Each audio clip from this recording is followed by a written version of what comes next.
ಅವರ ಪಾದಗಳಿಗೆ ಭಕ್ತಿಪೂರ್ವಕವಾಗಿ ನಮನೆದು.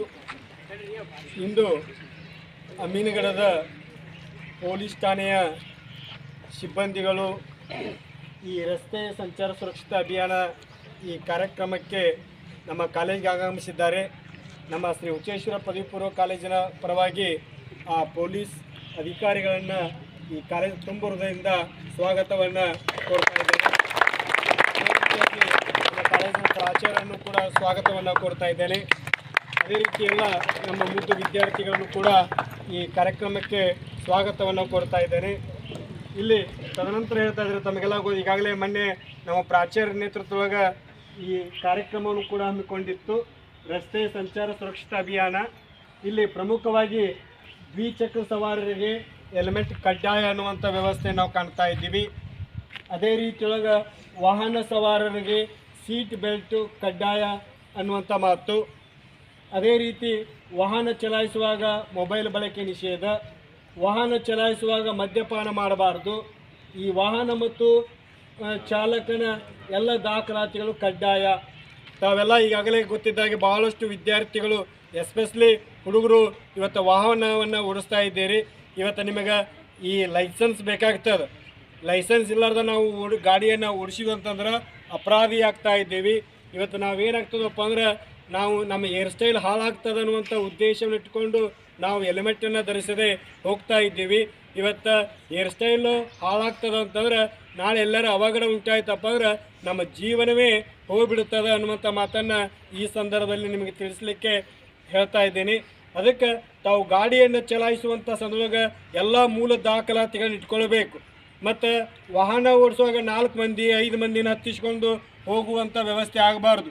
ಅಲ್ಲಿ ನಿಯಮದ ಪ್ರಕಾರ ಕೇವಲ 2 ವ್ಯಕ್ತಿಗಳನ್ನ ಮಾತ್ರ ಇವು ಗಾಡಿಗಳು ಸಂಚಾರ ಮಾಡಲಿಕ್ಕೆ ಅವಕಾಶ ಐತಿ.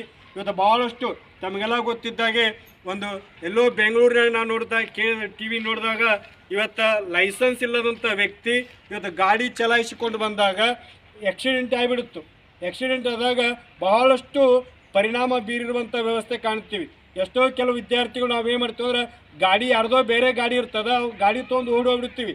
ಅದು ಆಕ್ಸಿಡೆಂಟ್ ಆಯ್ತಂದ್ರೆ ನಾಳೆ ಗಾಡಿ ಓನರ್ಗೂ ಕೂಡ ದಂಡ ಬೀಳುವಂಥ ವ್ಯವಸ್ಥೆ ನಾವು ಕಾಣ್ತಾ ಇದ್ದೀವಿ.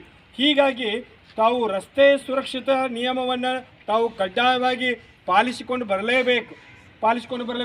ಇವೆಲ್ಲ ವಾಹನ ಭಾಳಷ್ಟು ಮಂದಿ ನಾವು ಹೇಳ್ತೀವಿ, ಗಾಡಿ ಒಂದು ಕೈಲಿ ಹಿಡಿದಿರ್ತೀವಿ, ಮೊಬೈಲ್ ಬರ್ತದೆ, ಮಾತಾಡ್ಕೊಂಡು ಕುಂತು ಬಿಡ್ತೀವಿ. ಏನಾಗ್ತದೆ ಗೊತ್ತಿಲ್ಲ, ಸಮಸ್ಯೆ ಅವಘಡಗಳು ಉಂಟಾಗುವಂಥ ವ್ಯವಸ್ಥೆ ಕಾಣ್ತೀವಿ. ಒಂದು ಸೆಕೆಂಡು ಇವತ್ತೇನಾದ್ರು ತಪ್ಪಿತು ಅಂತಂದ್ರೆ ನಮ್ಮ ಜೀವನವನ್ನು ಕಳೆದುಕೊಳ್ಳುವಂಥ ವ್ಯವಸ್ಥೆ ನಾವು ಕಾಣ್ತಾ ಇದ್ದೀವಿ. ಆ ಉದ್ದೇಶಕ್ಕಾಗಿ ಮತ್ತು ಅದೇ ರೀತಿಯೊಳಗೆ ಈ ಗಾಡಿ ಚಲಾಯಿಸುವಂಥ ಸಂದರ್ಭದೊಳಗೆ ಮದ್ಯಪಾನವನ್ನು ಮಾಡಿ ಗಾಡಿಯನ್ನು ಚಲಾಯಿಸುವಂಥ ವ್ಯವಸ್ಥೆ ಕಾಣ್ತೀವಿ. ಆ ಮಬ್ಬಿನೊಳಗೆ ಏನಾಗ್ತದಪ್ಪ ಅಂದ್ರೆ ದುರಂತಗಳು ಅವಘಡಗಳು ಸಂಭವಿಸ್ತಾ ಇದ್ದಾವೆ. ಅದಕ್ಕೆ ಇವತ್ತೆಲ್ಲ ಈ ಸ್ಕ್ರೀನಿಂಗ್ ಮಾಡುವಂಥ ವ್ಯವಸ್ಥೆ ನಾವು ಕಾಣ್ತೀವಿ, ಮೌತ್ ಸ್ಕ್ರೀನಿಂಗ್. ಭಾಳಷ್ಟು ಬೆಂಗಳೂರು ಕಡೆ ಇವತ್ತೆಲ್ಲ ಏನಾಗ್ತಂದ್ರೆ ಗಾಡಿ ಪೊಲೀಸ್ ಸಿಬ್ಬಂದಿಗಳೆಲ್ಲ ಅವರು ಒಂದು ವ್ಯವಸ್ಥೆ ಐತೆ, ಅದಕ್ಕೆ ಸ್ಕ್ರೀನಿಂಗ್ ಮಾಡಿ ಇವ್ರು ಕುಡ್ದಾರೋ ಇಲ್ಲ ಅಂತ ತೋರಿಸ್ತದ ಅಂಥ ವ್ಯವಸ್ಥೆ ಐತಿ. ಹೀಗಾಗಿ ಅದನ್ನು ತಾವು ಮಾಡಬೇಕು. ಮತ್ತು ಗಾಡಿಯೊಳಗೆ ನಿಮ್ಮ ಲೈಸೆನ್ಸ್ ಇರಬೇಕು, ಹವಾಮಾನದ ಗಾಡಿದು ವ್ಯವಸ್ಥೆ ಇರಬೇಕು, ಡ್ರೈವಿಂಗ್ ಲೈಸೆನ್ಸ್ ಇವೆಲ್ಲವೂ ದಾಖಲಾತಿ ಇರಬೇಕು. ಮತ್ತು ಅಕಸ್ಮಾತ್ ಏನಿತ್ತಂದ್ರೆ ಯಾವುದೇ ತುರ್ತು ಪರಿಸ್ಥಿತಿಗೆ 112ಗೆ ಕರೆ ಮಾಡಬೇಕು ಅನ್ನುವಂಥ ವ್ಯವಸ್ಥೆ ಕಾಣ್ತೀವಿ. 18 ವರ್ಷದ ಗಂಡು ಮತ್ತು ಹೆಣ್ಣು ಮಕ್ಕಳ ಮೇಲೆ ಲೈಂಗಿಕ ದೌರ್ಜನ್ಯದಲ್ಲಿ ಅಥವಾ ಬಳಸಿಕೊಂಡಲ್ಲಿ ಅಂತರ್ವಿರುದ್ಧ ಪೋಕ್ಸೋ ಕಾಯ್ದೆ 2012 ಅಡಿಯಲ್ಲಿ ಪ್ರಕರಣ ದಾಖಲಾಗಿಸುವುದು. ನೋಡಿ, ಇವತ್ತು ಬಹಳಷ್ಟು ತೊಂದರೆಯನ್ನು ನಾವು ಕಾಣ್ತಾ ಇದ್ದೀವೆಲ್ಲ ಮಾಧ್ಯಮದೊಳಗೆ ಪೇಪರ್ನ ಓದ್ತಾ ಇದ್ದೀರಿ. ಹೀಗಾಗಿ ನಾವು ಬಹಳಷ್ಟು ಸುರಕ್ಷಿತವಾಗಿರಬೇಕಾಗ್ಯದ. ಯಾವುದೇ ರೀತಿಯ ಅವಘಡಗಳು ಉಂಟು ಮಾಡಬಾರ್ದು. ಯಾಕಂದ್ರೆ ಇವತ್ತೇನಾಗಿತ್ತಂದ್ರೆ ಈ ವಯಸ್ಸು ಏನಪ್ಪ ಅಂದ್ರೆ ಮಂಗನ ವಯಸ್ಸಿದು ಬಹಳಷ್ಟು ನಮ್ಮ ಮನಸ್ಸನ್ನು ಚಂಚಲವನ್ನಾಗಿ ಮಾಡ್ತದೆ. ಆ ಚಂಚಲ ಮಾಡಲಿಕ್ಕೆ ಅವಕಾಶವನ್ನು ಕಲ್ಪಿಸಿಕೊಡದೆ. ಯಾಕಂದ್ರೆ ಒಮ್ಮೆ ನಾವೇನಾದ್ರು ತಪ್ಪಿದ್ವಪ್ಪ ಅಂದ್ರೆ ನಾಳೆ ಈ ಪೊಲೀಸ್ ಸ್ಟೇಷನ್ ಕಚೇರಿ ಒಳಗೆ ಕುಂದಿರಬೇಕಾಗ್ತದೆ. ಜೀವನ ಪರ್ಯಂತ ನೀವು ಸಮಸ್ಯೆಯನ್ನು ಅನುಭವಿಸಬೇಕಾಗ್ತದೆ.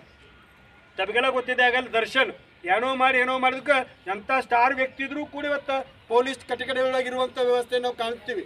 ಅದಕ್ಕೆ ತಾವು ದಯವಿಟ್ಟು ಇವೆಲ್ಲ ಮುಂಜಾಗ್ರತವಾಗಿ ನಾವು ಪಾಲಿಸಬೇಕು ಅನ್ನೋಂಥ ಮಾತನ್ನು ಈ ಸಂದರ್ಭದಲ್ಲಿ ಹೇಳ್ತಾ, ಇವತ್ತೆಲ್ಲ ಕಡೆ CC ಕ್ಯಾಮ್ರಾ ಅದಾವೆ. ಬಾಗಲಕೋಟೆಗೆ ಹೋದ್ರೆ ಬೇರೆ ಕಡೆ ಎಲ್ಲಕ್ಕೆ ಹೋದ್ರೆ ತಾನೇ ಇವತ್ತು ಹೆಲ್ಮೆಟ್ ಇಲ್ಲ ಅಂತ ನಿಮ್ಮ ಗಾಡಿಗೆ ಮೆಸೇಜ್